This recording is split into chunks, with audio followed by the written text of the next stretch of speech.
Hi, and welcome to today's webinar, which is the power of mindfulness. So my name is Michelle Nagel, and I really want to welcome you to that you came here to listen to this.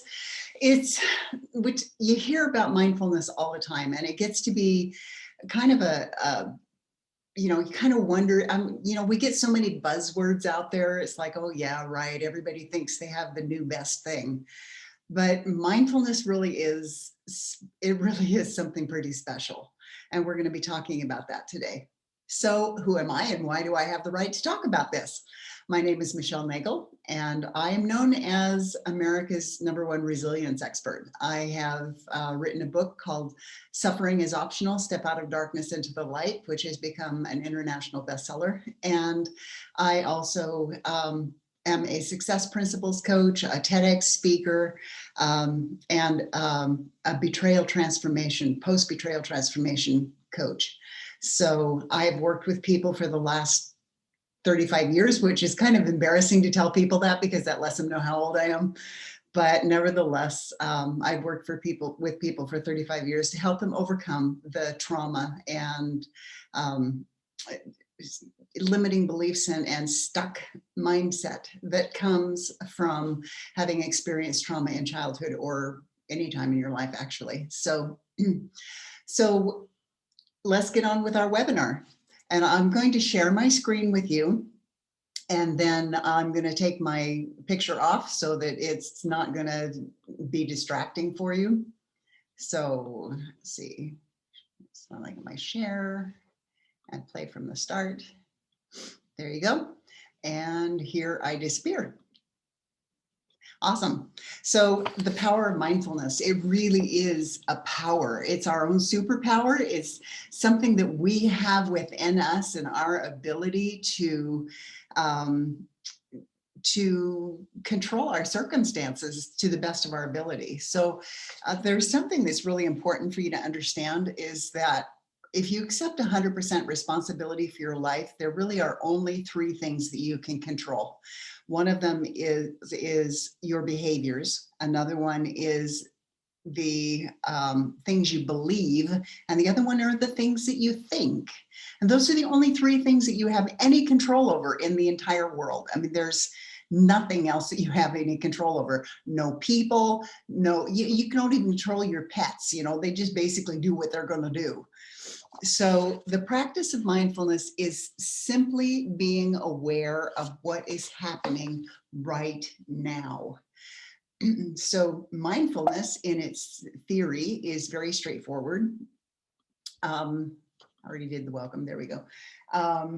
Simply put, it's the practice of being fully present, fully aware, and fully able to engage with one's current situation or environment. So why does it seem to be so elusive? You go through these experiences and you're with somebody, you're sitting there in the same room with them and you're having a conversation with them, but you can be doing that and be totally mindless about that. And that's especially with people who are experiencing this need to be on their phone all the time. You can be in the same room with somebody, you can be having a conversation with them, but you cannot be present if you are splitting your attention and putting it somewhere else. So many of us are so accustomed to overstimulation from the outside world. These would be things that are directing our attention away from what is happening right now. It's the squirrel syndrome. You're trying to pay attention to something and something else comes along. They also call it the shiny object syndrome. You just are trying to pay attention to something, but something else flits across your mind, flits across your vision, and you've suddenly lost all interest in what it was that you were doing, or lost track of it anyway. So the more time we spend in our heads thinking about things that aren't happening right in front of us, things that have already happened or have yet to happen, the less time we spend being mindful.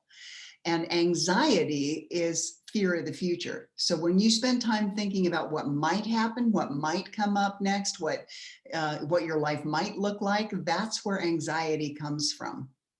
When you are looking at the past, about what should have been, could have been, would have been, you would have loved it to have been, that's that's living in the past, and that's where depression comes from. So if you want to stay in a place where you're not anxious and you're not depressed, you have to be here. You have to be present right here. So in this study of Harvard that was done at Harvard University, Harvard students investigated the effects of the alpha rhythm, or rhythmic brain movements, which are associated with distraction. This brain rhythm is thought to decrease activity in the mind, which is associated with being distracted and overstimulated. So participants were given an 8-week mindful meditation program, which saw their attention direction improve significantly, leading the researchers to conclude the positive benefits of the mindfulness were responsible. A lot of people really struggle with meditation or with being mindful because the brain is so loud. And I will tell you something a little further along in the webinar of a way that you can diffuse that, so it's not going to be so much of a problem for you. So be here now. So you've probably heard that phrase, be here now, in relation to mindfulness and meditation. And that's because encouraging our minds to be here right now is essentially what mindfulness promotes. So think about it. If you're constantly preoccupied with worry about something that happened in the past, keep in mind the past in this sense can mean anything up to several minutes ago. Are you truly focusing all your attention on the here and now? So the same goes for the future. Over anticipation of an event, day, or any time which is separate from what is happening right now is ultimately irrelevant to the present moment. It will not and cannot affect your present situation. So Eckhart Tolle stresses this in his teachings, and it's a very important skill which mindfulness teaches, to let go of the past and the future. So if you happen to be an individual who has come from a position or from an experience of trauma, one of the ways that we've learned how to survive in traumatic situations is to dissociate. And when you dissociate, it's like your body is still here, but your mind and your awareness is someplace else. And people who have learned to dissociate as a survival mechanism, so never beat yourself up if you have learned how to dissociate. And if it's kind of one of your go-to mechanisms, don't ever beat yourself up for that, because that was a survival mechanism to make it so that you could survive whatever traumatic experience you were having. So breathe and give yourself some grace, but realize that having that dissociation is, you're going to have to overcome that to be able to actually truly be mindful. And I would love to be able to help you with that if that's something that you need some help with. It's kind of my specialty, so I can help with that. So surrender what is, let go of what was, and have faith in what will be. That's Sonia Riccati. She has a program called Bounce Back, and she's really good at what she does. So leading on from the last point, not holding on to past emotions or events is a huge part of what we learn in mindfulness. The importance of letting go of previous experiences and feelings is vital if we are to truly live in the now and glean maximum potential from our current situation.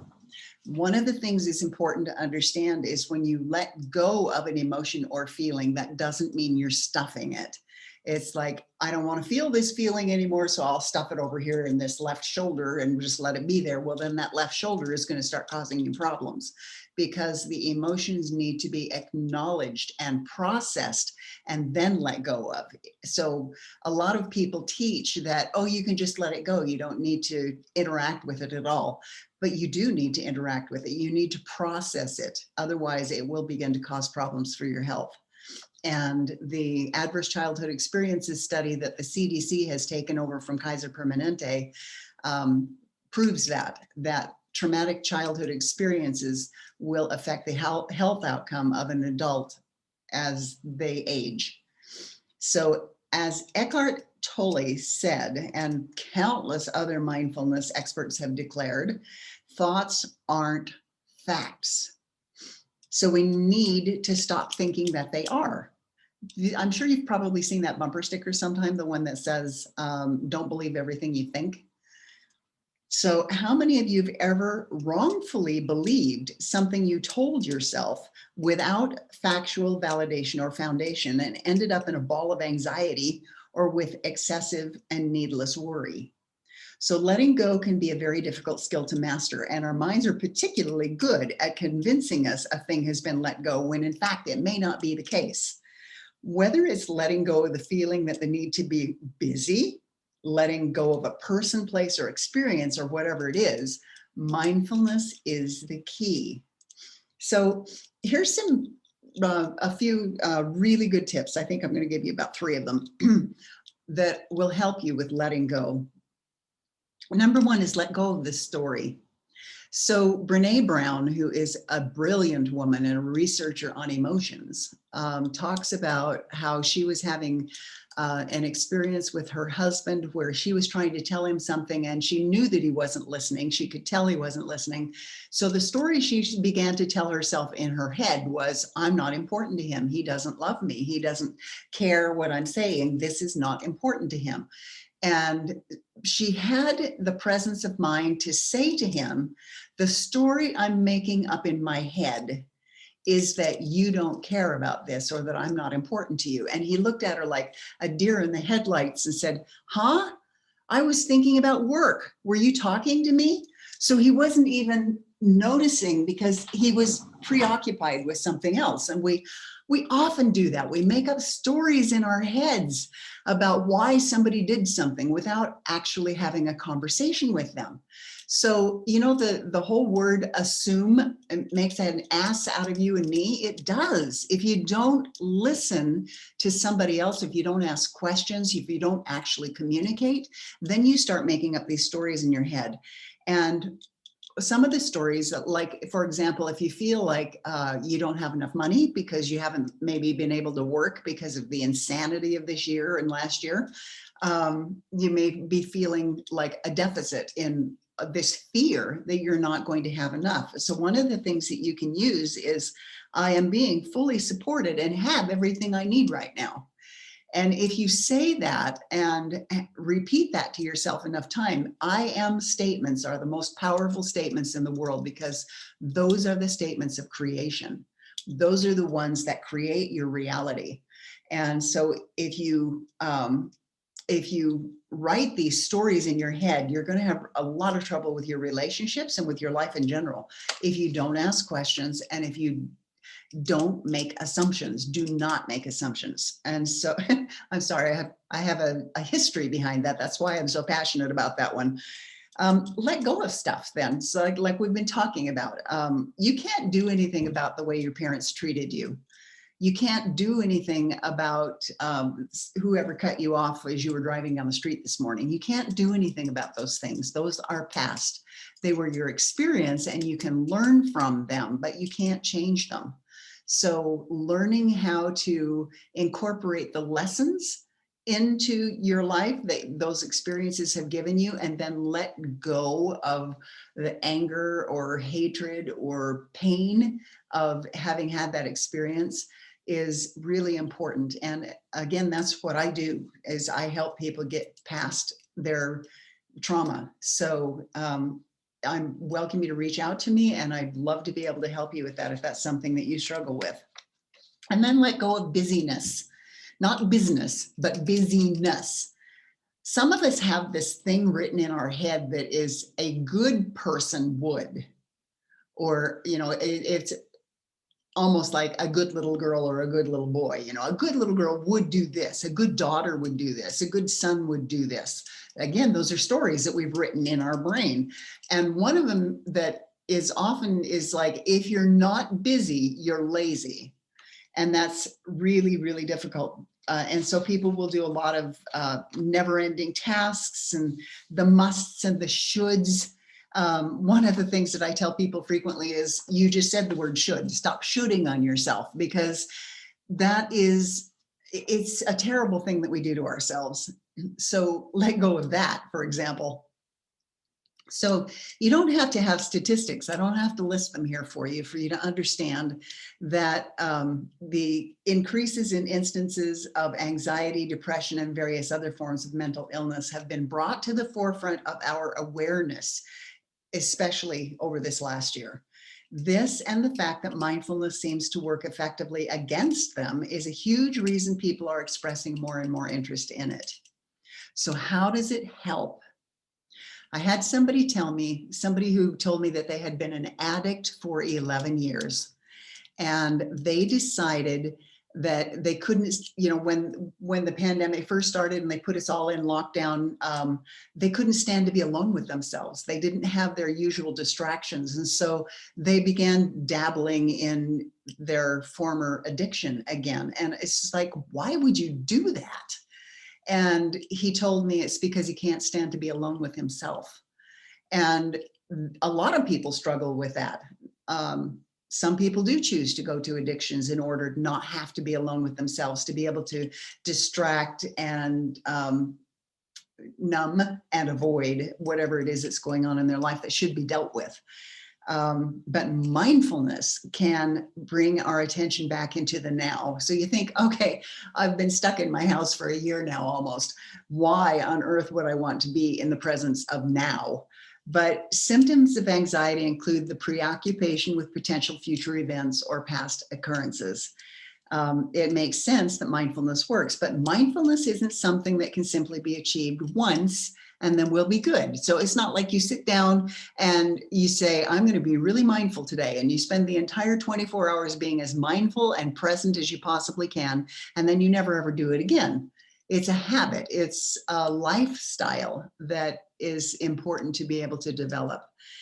So engaging with regular mindfulness and meditation practice is the only way to build up stamina and awareness to the onset of anxiety or other symptoms of poor mental health. The more we familiarize ourselves with our personal now and our personal state of being present and become comfortable with it, the more accessible it becomes. So this means that our ability to rationalize the situation and draw ourselves back into balance is increased with practice. And so mindfulness simply becomes a tool we can access easily and use to our advantage. And so that technique that I was going to tell you about when you're trying to meditate or trying to be mindful and you've got all these squirrel things that are pinging across your brain, instead of trying to push them away, they become more insistent the more you try to push them away. And so Dr. Mark Atkinson suggests that you say to the thought, I see you, welcome, I accept you. And when you do that, it's like, oh, I just got validated, thank you. And then it will go away. It's exactly like a toddler that wants to show you something. The more you ignore that toddler, the more insistent they're going to become. And it's just when you take the time to acknowledge them and maybe congratulate them and pat them on the head or give them a hug or whatever, they're happy to go away and leave you alone. But they don't like to be ignored, and neither do our feelings and our emotions. So decreasing your reactivity to external events and triggers is another benefit of a regular mindfulness practice. Self-awareness and self-observation are vital skills in which people who regularly meditate have been proven to have higher levels of. And these are tools which help us become less reactive and more mindful of ourselves. So how long has it been since you paid attention to your body? Now, I'm not talking about standing in front of a mirror and looking at yourself and groaning because you're not happy with something, but when is the last time you actually paid attention to the signals, the emotional signals that your body was giving you? We live in our heads most of the time. Most people live in their heads most of the time.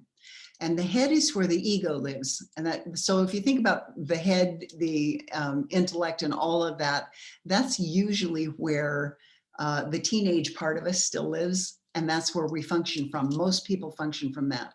And they will ignore the comments and the information that is being given to you through the parasympathetic nervous system, which comes from the front of the body to the heart and then onto the brain.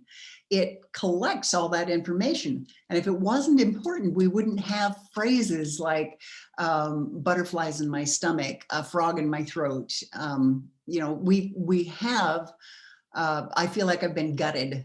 We've got these actual phrases that come up because of knowing that we feel those things in our body. But how long has it been since you paid attention to it? So if you were in some sort of interaction with a person, what was your stomach telling you? Was it all upset? Were you feeling tightness in your chest? Were you feeling like you were going to choke? Those things are important things for you to notice. And being mindful means that you pay attention to your body. And so one of the things that helps with this cognitive flexibility is that you can say, wow, I'm not breathing right now. What is that all about? And then you can consciously breathe all the way down into your belly instead of on the top 1/3 of your lungs, which is where most of us breathe most of the time. If you actually breathe down into your belly, then it's going to ground you and center you and give you information that you don't otherwise have access to, because you're only breathing in your upper portion of your lungs, which is what is caused by fight, flight, or freeze. So if you discover that you're only breathing in the top part of your lungs, that's an indication that you're feeling threatened by something. There's either been a trigger from a memory from a past or an anxiety about something that's going to happen. And if you breathe all the way down, that's going to make a big difference. And that's extremely important part of mindfulness. So cognitive flexibility will help us become less reactive to other people and more mindful of ourselves. It also refers to the ability to more effectively switch between thought concepts and ideas like multitasking. And improving the ability to multitask allows us to process more information more effectively and ultimately then to begin increasing our productivity.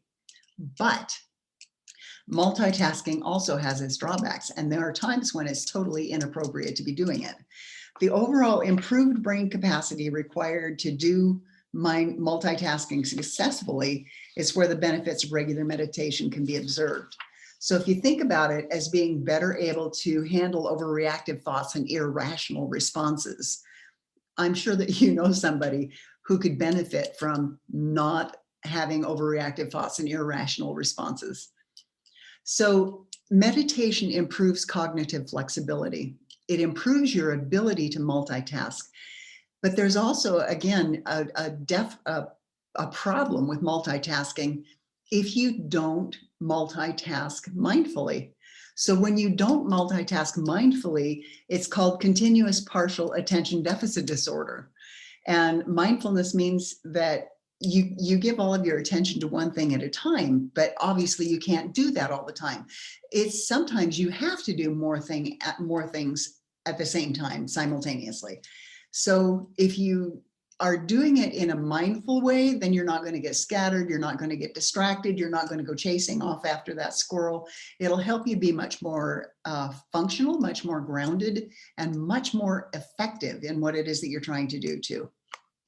So a really easy way to incorporate mindfulness into your everyday life is simply to slow things down. Slow down eating your meals and really take time to taste the food. Actually chew your food.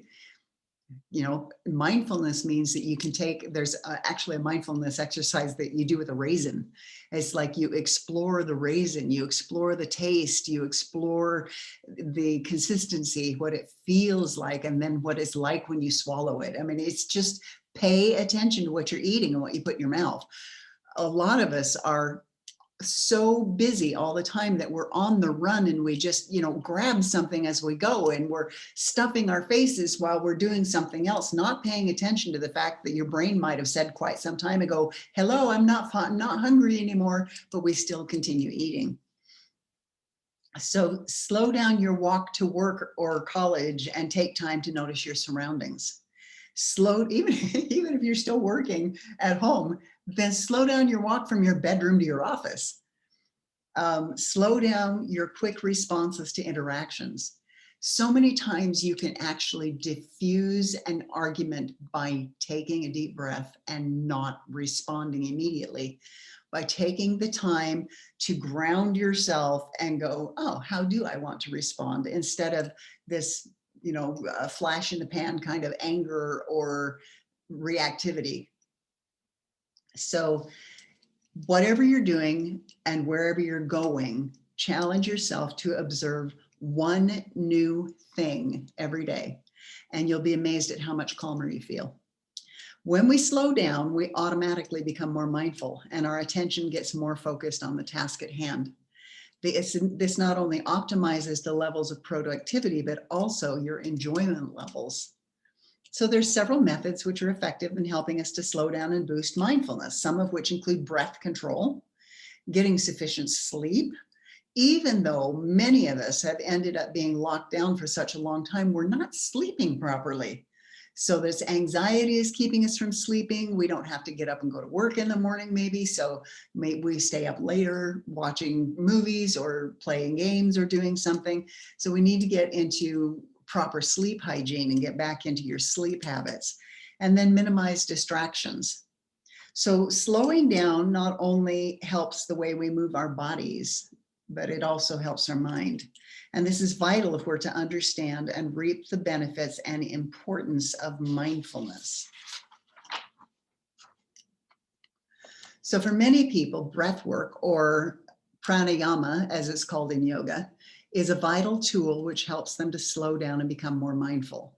So I'm going to talk you through some really easy techniques that you can practice whenever and wherever you find yourself getting anxious, stressed, and disconnected from your present moment. You know, the coolest thing about breathing is we all have to breathe. So I can be practicing a breath exercise and nobody's going to know what I'm doing. It's not like, all of a sudden I got down on the floor and started doing stretches or something. It's something that I have to breathe anyway. So if I do a breath control, then other people are not going to be wondering what I'm doing. They may notice that I'm more calm and they may wonder what I did, but they won't wonder what I'm doing. So it's kind of cool. So the first mindfulness breath technique is called samavitri, or equal breathing. And this technique uses equal inhales and exhale lengths to balance out breathing. So this is how it's done. Balance can do a body good, beginning with the breath. So to start, inhale for a count of 5, then exhale for a count of 5, all through the nose. So you don't breathe in through the nose and out through the mouth, because that's different. Breathe in to the count of 5, deeper and slower than you normally would, and then breathe out to the count of 5. So just doing that will slow you down. It's amazing. I'm not doing it right now because I'm talking, but I can actually feel it because I'm so used to that rhythm. So the more advanced yogis can aim for 6 to 8 counts per breath with the same goal in mind: to calm the nervous system, increase focus, and reduce stress. So when does this kind of breathing work best? Anytime, any place. Because this is one technique that is especially, though, beneficial before bed. So if you do have trouble sleeping, this is a technique that can help take your mind off the racing thoughts or whatever it is that might be distracting you from sleep. So another one, technique 2, is abdominal breathing. This technique is great for opening the airwaves and expanding the lungs, as increased oxygen flow to the brain has also been proven to affect alertness. And over time, you also might be able to increase your lung capacity. So how this one is done: with one hand on the chest and the other on the belly, take a deep breath in through the nose, ensuring that the diaphragm, not your chest, but your diaphragm. So the chest is the upper part, the diaphragm is down by your solar plexus, down by your belly. Make sure that that inflates with enough air to create a stretch in the lungs. So the goal of this one, and the way that they do this one, is different. So 6 to 10 deep, slow breaths per minute for 10 minutes each day, to experience immediate reductions in heart rate and blood pressure. So again, so 6 to 10 deep, slow breaths per minute. And so you can tell that that's going to take a little bit of practice. You need to learn how to do that. The goal is when it reduces the heart rate and blood pressure. There is a guy, McConnell, who says keep it up for 6 to 8 weeks, and those benefits might stick around even longer. So when does this kind of breathing work best? Well, before an exam or any stressful event. But keep in mind, those who operate in a stressed state all the time are going to be a little bit shocked on how hard it is to control your breath when you finally begin to turn your attention to it and pay attention to it. So you can go to wikihow.com and look for do abdominal breathing, and it'll tell you a little bit more about abdominal breathing and what that's like. So here's another one. This one is called Nadi Shodhana, and I know that I mangled that, or alternate nostril breathing. Now that's interesting, isn't it? It's like, how can you breathe differently through your nostrils? But this is another yogic breathing technique, and this one uses alternate nostril breathing to equalize the amount of oxygen received by both sides of the brain. So how is this one done? A yogi's best friend, this breath is said to bring calm and balance and unite the right and left sides of the brain. Starting in a comfortable meditative pose, hold the right thumb over the right nostril and inhale deeply through the left nostril. At the peak of inhalation, close off the left nostril with the ring finger, then exhale through the right nostril. Continue the pattern, inhaling through the right nostril, closing it off with the right thumb, and exhaling through the left nostril. When does that work best? Well, crunch time, or whenever it's time to focus or energize. This one people would notice you doing, but it's still really good. So the thing is, though, don't do this one just before bed, because this one is to clear the channels to make you feel more awake. So just before bedtime is not a good time to be doing this one. So all mindfulness techniques are ultimately forms of meditation. And so the vague lines that exist between the two of them are often confused. While mindfulness simply encourages us to cultivate awareness of our present moment and surroundings, meditation can also be focused on a particular thing or intention. Like it's a concentration of, I'm focusing on one thing. It can be focusing on your breathing. It can be focusing on your heart is a really good thing to be focusing on. Excuse me. And the reason that you focus on your heart is because you want to create more love and more gratitude and more peace in your life. So when you concentrate on your heart, which is the center of intuition, and it is the center of is where 80% of the information that your body is processing comes from the body to the heart, where the heart brain is, and then it moves on to the brain in your head. So both meditation and mindfulness require a great deal of concentration. And that, again, is where you may be distracted by the squirrels and you may feel like, oh, I can't do this because it's too hard. And that, again, is where you use Dr. Atkinson's technique of where you say, I see you, I welcome you, I accept you. And then those thoughts will go away. Regularly entering states of deep concentration and meditation ultimately improve our overall capacity to concentrate. This is why so many intellectuals and successful writers, researchers, or business people are avid meditation and mindfulness practitioners. So Thomas Edison used to sit on a stool that was high enough off the ground, but he couldn't have his feet on the ground, so he had to have his feet on the rungs. And then he would hold in his hand a set of keys, and he would meditate on his next problem that he was having, that he was trying to solve. So he would go into the alpha state. And the thing that's really important about that was, why is he holding on to keys? Is because if he fell asleep, then he would drop the keys and it would wake him back up again. So that was, Thomas Edison did a whole bunch of really amazing things for us. And inventions and things like that. So realize he did that by way of meditating. That's how he came up with those ideas. The neurobiology involved in the process of mindfulness has caught the eye of many scientists eager to learn more about the benefits. They've found countless instances of improved brain function and newly formed neural pathways as a result of meditation and mindfulness, scientifically proving that mindfulness can change the way your brain works. So from cognitive to behavioral improvements to concentration and productivity levels increased, there can be no denying that this practice is a wonderful way to change the way you think.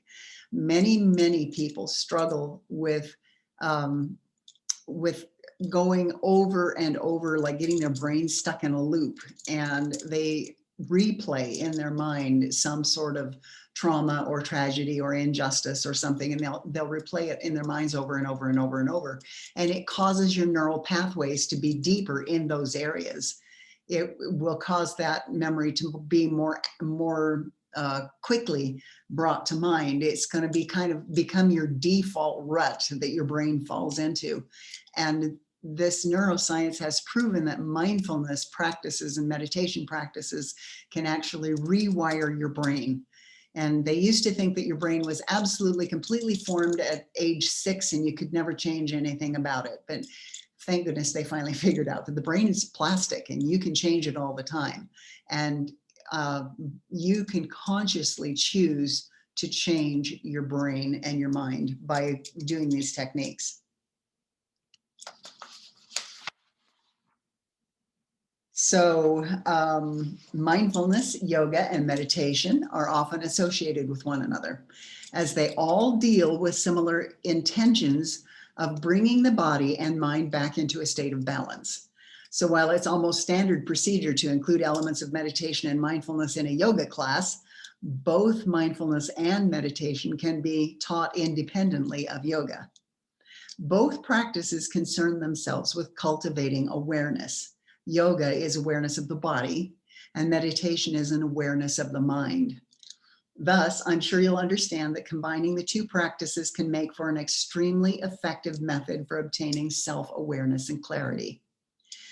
Cultivating mindfulness during a yoga practice is a great way to start basic mindfulness too, as the movements of the body are always there to start drawing awareness to when you find your mind wandering.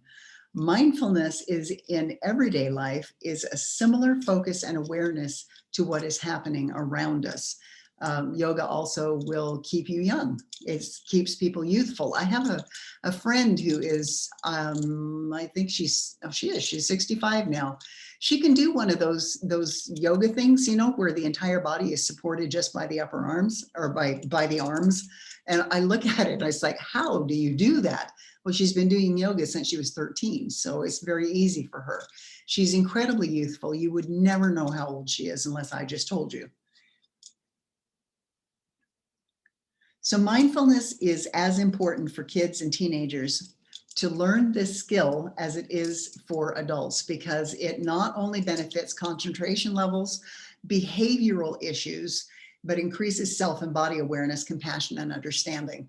So sometimes there are some schools who have begun having mindfulness practices, and they have discovered that that the kids who were previously acting out are able to control themselves when they do a mindfulness activity at school. So it's almost standard procedure, again, to include the yoga, the meditation, and all those, and mindfulness. It's all kind of rolled up into a ball there. So when combined with yoga, the mindfulness has also been proven to decrease the symptoms of ADHD, or attention deficit hyperactivity disorder. And breath work is known to be particularly effective in combating behavioral issues. So it's no wonder that it's becoming so hugely popular in schools, with numerous studies proving the multiple benefits of including a program of mindfulness and yoga in their curriculum. So it needs to be something that they are taught, that it really helps if it's something that you show them by example, that this is how you do it. It's very, very beneficial. So it's easy to want to give our kids the best chance possible at concentration and productivity in school, but what about you? Or what about the parents? Corporate mindfulness in yoga has also seen a massive increase in the past year, with most busy office chains and corporate workplaces realizing the benefits too, and beginning to offer classes and workshops to their employees either free of charge or at a discounted rate. So an hour of meditation, mindfulness, and yoga at lunchtime is the perfect way to recharge your mind and body and encourage a continued level of productivity during busy working hours. When this is offered within the office premises, it makes sense that employees will spend less time traveling to and from their desk to get their hint of inspiration and balance. It's also a great way to encourage workplace morale and help employees develop connections with one another outside of the working mindset. So the benefits are endless. And you may think of yoga as being, just this, oh, I don't want to be down on the floor. It's just a bunch of stretches. There's actually another yoga, which I'm a practitioner of, which is called laughter yoga. Believe it or not, that is a yoga technique, and it's amazing at how it will open up your lungs and how it helps to eliminate stagnant air in the bottom of your lungs just because you're laughing. And you may think, well, I don't want to laugh. I don't feel like laughing right now. It's fun because the body doesn't know if you're laughing on purpose or not. So it doesn't know if you're laughing because something is funny or because you're doing this exercise yoga, this laughter yoga. And the wonderful thing about it is you still get the benefits of it. So it's like, I don't feel like laughing, but I'm going to force myself to laugh. And you begin to do the ha, ha, ha, ha. That is amazing what it will do if you practice it. So the process of becoming more aware of ourselves can often call into question other weaknesses and difficulties that we may have been covering up. Oh, wow, we get to discover something about ourselves, such as issues with self-confidence. It can be difficult to realize, but once mindfulness and self-awareness expose a lack of confidence, we can either retreat further back into unconsciousness, as Eckhart Tolle labels it, or choose to step forward and embrace it. So this embracing ourselves manifests outwardly as an increase in self-confidence and is definitely one of the more outwardly noticeable effects of successful mindfulness practice. Please excuse my dog coughing in the background. Imagine somebody that you know who's always been shy, always been introspective and nervous, suddenly becoming comfortable with themselves and all that they are.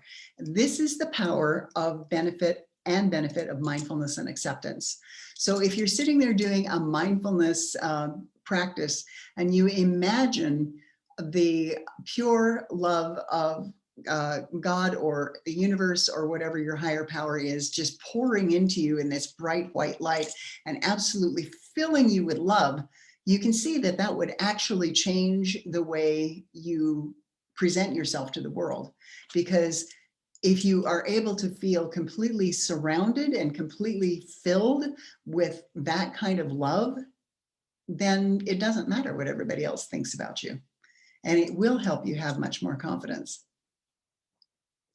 So this is where the immense power of the practice lies. And the funny thing is, this realization is ironically a realization that everything is the practitioner already has inside of them is already sufficient and already has been. You are enough, I promise. You are enough already. So flow state is defined as a unique state of mind, which artists and writers of various disciplines have come to understand as a state of immense and prolonged focus. So during flow state, productivity and creativity reach a peak state of balance and expression, and creatives have been known to describe it as a state of detachment from the outside world, allowing them to focus on the task at hand intently, like I was telling you about Edison. Mindfulness, yoga, and meditation are often associated with one another, as they all deal with similar intentions to bring the body and mind back into a state of balance. While it's almost standard procedure to include elements of meditation and mindfulness in a yoga class, however, both mindfulness and meditation can be taught independently of yoga. Both practices concern themselves with cultivating awareness. Yoga is awareness of the body and meditation is awareness of the mind. So I'm sure that you'd understand that combining the two practices can make for an extremely effective method of obtaining self-awareness and clarity.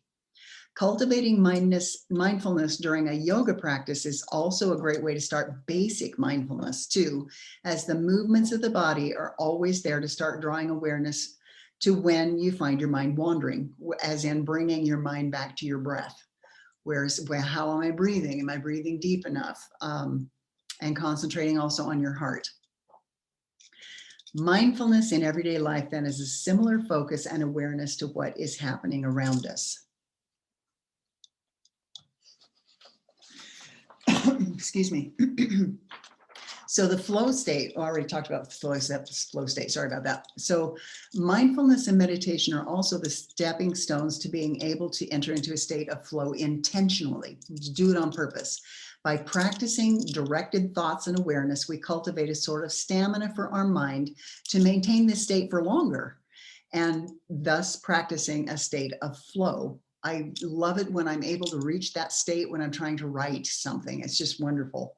So flow is a state of meditation or of mindfulness that you're experiencing not while sitting quietly, but while fully and completely absorbed in an activity. So you may imagine that mindfulness means that you have to sit down on the, sit somewhere and just kind of, let your mind go blank and just sit there and you think about all the time, all the things that you could be accomplishing while you're doing that. And that's why some people say, I don't have time to meditate. But if you get into this state of flow and then be able to accomplish all sorts of things, you're able to be very, very productive. So we can understand the state of flow to be an example of how mindfulness can be put to use in our everyday lives. It helps us to create, to believe in the idea, and to pursue it. So if you're still a little bit unsure about where to start with your personal, let's see, no, I did want to go back to that. Your personal meditation journey, I would recommend simply trying out some basic guided meditations. So there are a wealth of resources online, and you'll be forming an amazing foundation to build your meditation practice on by just taking 10 to 15 minutes at first to choose to engage with your thoughts. My favorite app on my phone is called Insight Timer. It's got like hundreds and hundreds of meditations on there that you can listen to. Using a guided meditation helps in the beginning because that will help keep you focused and less distracted by the squirrels in your mind. So in the morning before you start your day, or just before bed to help you drift off to sleep, are definitely the best times to practice mindfulness and meditations, as they help our minds to prepare for the task before us, either getting engaged with our day or disconnecting from the conscious world to a deep sleep state. So it'd be, I'd love to have a conversation with you if you need any, if you have any questions about how to get started on this meditation practice. But as I said, the Insight Timer app is really an excellent place to do that. So although it's advisable to disconnect from the internet to successfully engage with meditations, you can't deny that it's also an amazing source of information and resources regarding the practice. So you can find guided meditations on YouTube, to articles and techniques on how best to maximize your mindfulness practice. My main advice is to search for what you think you might need, whether it's mindfulness for anxiety, mindfulness for fatigue, or mindfulness for stress relief, and just try whatever it is that you're drawn to.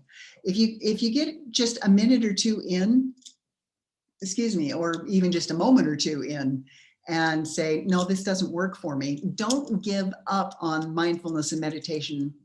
Just give up on that particular one. There are thousands upon thousands of meditations that you can have access to. And I regularly do that. It's like, oh, I don't like their voice, or, some people's voices just kind of grate on your nerves. And there may be nothing wrong with their voice for other people, but for me, I can't listen to it. Or perhaps they've got some kind of of music or some kind of sound going on in the background that just makes me just want to, it's the same kind of experience as taking fingernails down a chalkboard.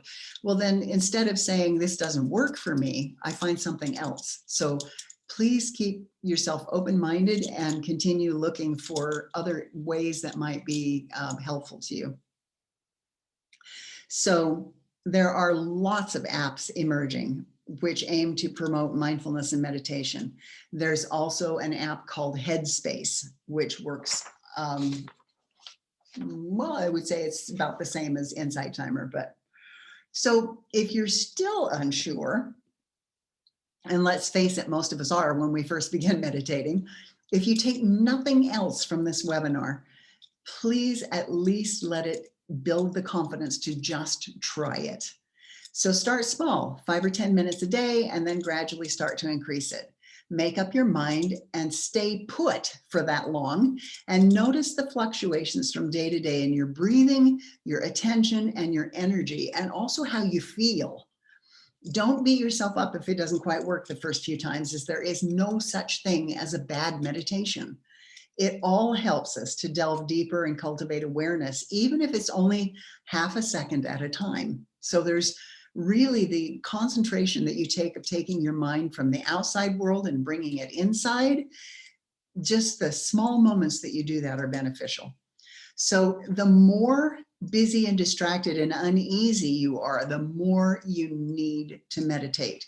So there's an old Zen saying that says, you should sit in meditation for 20 minutes a day. Unless you're too busy, then you should sit for an hour.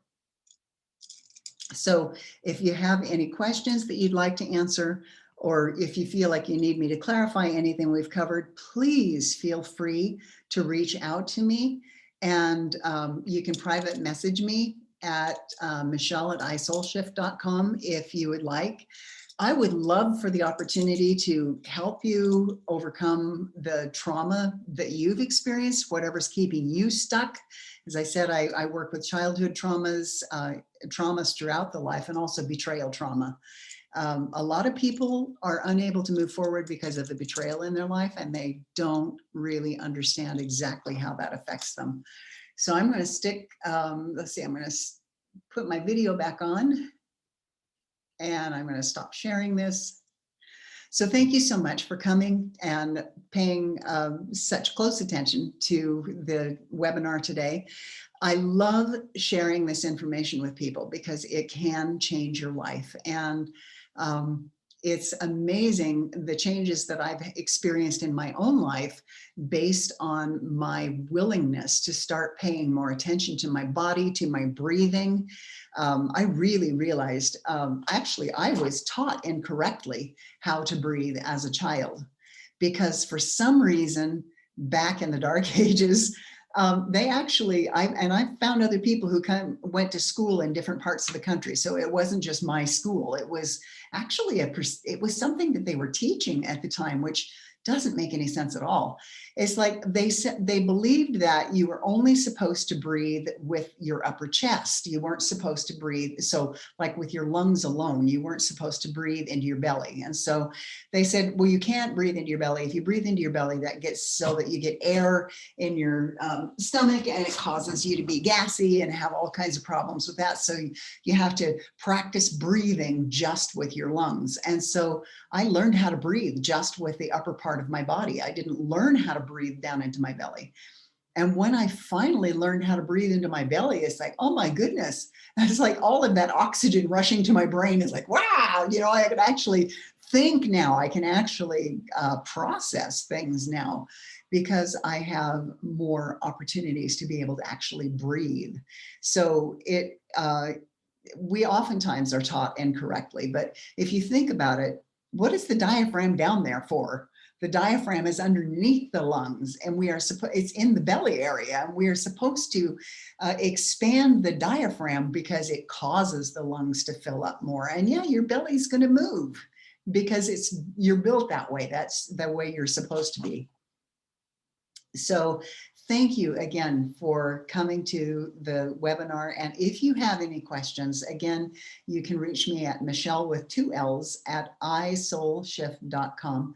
And I'd love to interact with you and have a conversation with you about how I can help you. So have an amazing day. Bye.